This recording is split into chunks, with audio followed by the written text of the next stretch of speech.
ছোৱালীৰ কাহিনী। এখন সৰু গাঁৱত নন্দিতা নামৰ এজনী ছোৱালী আছিল। নন্দিতাৰ চকুত সদায় আশা আৰু মুখত মিঠা হাঁহি থাকিল।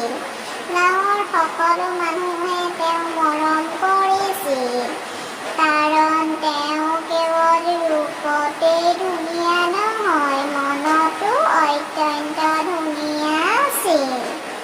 তেওঁৰ ঘৰ গাঁওখনৰ পাৰত, নদীৰ কাষত। প্ৰভাতত নন্দিতা নদীৰ পাৰত বহি পক্ষীবিলাকৰ গান শুনিছিল, ফুলবিলাকত হাত বুলাইছিল।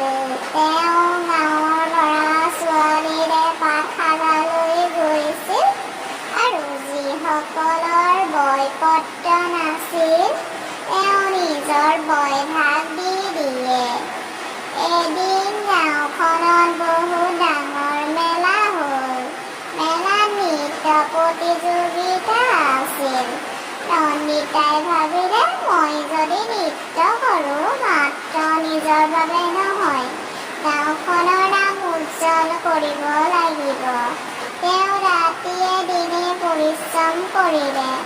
গাঁৱৰ মহিলাসকলে কাপোৰ চিলাই দিলে, ল'ৰা-ছোৱালীয়ে সংগীতৰ ব্যৱস্থা কৰিলে। প্ৰতিযোগিতাৰ দিনত নন্দিতাৰ নৃত্যত সকলো মুগ্ধ হ'ল। ন্যায়াধীশসকলে প্ৰথম স্থান দিলে। তেওঁ আৰু পুৰস্কাৰ লৈ গাঁওখনলৈ ঘূৰি আহিলে। নন্দিতাই সেই পুৰস্কাৰখিনি নিজৰ ঘৰলৈ নিনিয়ে, গাঁৱৰ পাঠশালালৈ দান কৰি দিলে, যাতে ল'ৰা-ছোৱালীয়ে নতুন বয় কাপোৰ কিনিব পাৰে।